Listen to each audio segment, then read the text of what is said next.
kasih dalam Tuhan Yesus Kristus, tema hari ini adalah kusuka menuturkan. Terambil dari Kisah Rasul 19 ayat 1 sampai dengan 10. Demikian. Ketika Apolos masih di Korintus, Paulus sudah menjelajah daerah-daerah pedalaman dan tiba di Efesus. Di situ didapatinya beberapa orang murid. Katanya kepada mereka, "Sudahkah kamu menerima Roh Kudus ketika kamu menjadi percaya?" Akan tetapi mereka menjawab, "Dia belum. Bahkan kami belum pernah mendengar bahwa ada Roh Kudus." Lalu kata Paulus kepada mereka, "Kalau begitu dengan baptisan manakah kamu telah dibaptis?" Jawab mereka, "Dengan baptisan Yohanes." Kata Paulus, "Baptisan Yohanes adalah baptisan orang yang telah bertobat." Dan ia berkata kepada orang banyak bahwa mereka harus percaya kepada Dia yang akan datang kemudian daripadanya, yaitu Yesus. Ketika mereka mendengar hal itu, mereka memberi diri mereka dibaptis dalam nama Tuhan Yesus. Dan ketika Paulus menumpangkan tangan di atas mereka, turunlah Roh Kudus ke atas mereka. Dan mulailah mereka berkata-kata dalam bahasa roh dan bernubuat. Jumlah mereka kira-kira 12 orang. Selama 3 bulan Paulus mengunjungi rumah ibadat di situ dan mengajar dengan berani. Oleh pemberitaannya ia berusaha meyakinkan mereka tentang kerajaan Allah. Tetapi ada beberapa orang yang tegar hatinya. Mereka tidak mau diyakinkan, malahan mengumpat jalan Tuhan di depan orang banyak. Karena itu Paulus meninggalkan mereka dan memisahkan murid-muridnya dari mereka. Dan setiap hari berbicara di ruang kuliah Tiranus.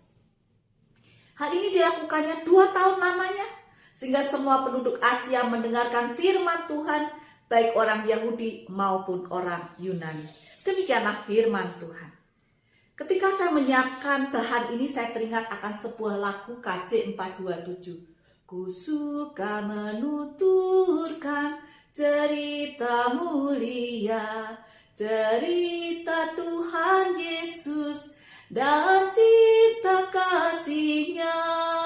Ku suka menuturkan cerita yang benar, penawar hati rindu, pelipur terbesar. Dan selanjutnya kita bisa bernyanyi bersama di KJ 427, Ku suka menuturkan. Lagu ini adalah lagu yang sejak saya kecil begitu akrab di telinga saya.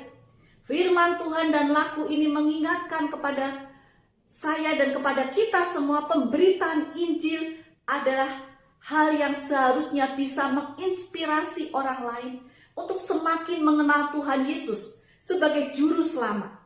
Dan ketika orang itu mendengarnya, dia semakin percaya, dia bisa bermegah di dalam Tuhan.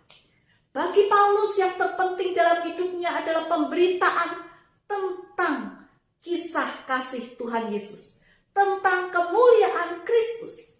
Dan ketika kita perhatikan di sekitar kita, sungguh bertolak belakang dengan kehidupan sebagian besar orang. Sebagian besar orang menginginkan kebahagiaan dengan mencari sebanyak mungkin materi, sebanyak mungkin kesenangan, dan menghindari semua hal yang menyakitkan. Mereka berlomba-lomba ingin mendapatkan yang namanya kesenangan. Oleh karena itu berbeda sekali dengan kehidupan Paulus. Kita hendak mencontoh kehidupan Paulus. Oleh karena itu ada 3 hal. Yang pertama, mari kita meninggalkan warisan iman kita kepada keluarga kita dan orang-orang di sekitar kita. Kita mungkin tidak bisa seperti Paulus yang datang ke pedalaman memberitakan firman Tuhan. Tetapi kita bisa melakukannya kepada orang-orang di sekitar kita. Kepada anggota keluarga kita, kepada orang-orang yang kita kenal.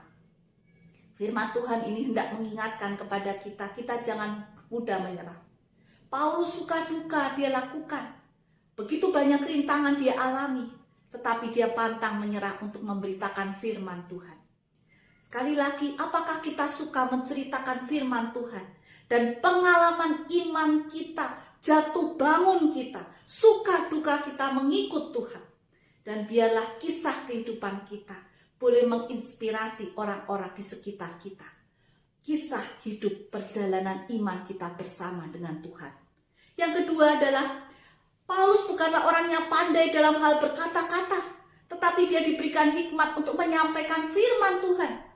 Usaha yang dilakukan sekali lagi tidak mudah pada masa itu. Kita bisa membayangkan transportasinya pasti berbeda dengan saat ini.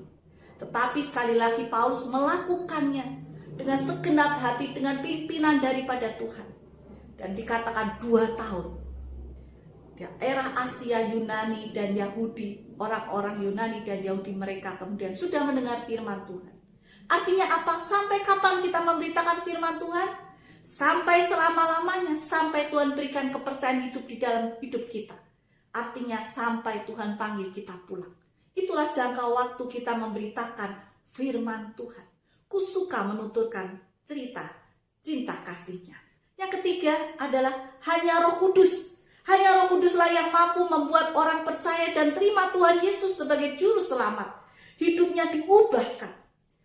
Sekali lagi ketika seseorang berubah hidupnya dan terima Tuhan Yesus, itu bukan karena kehebatan kita.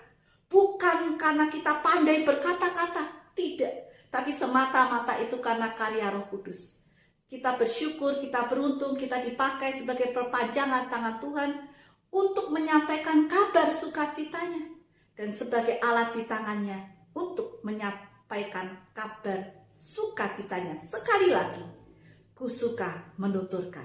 Tuhan memberkati. Amin.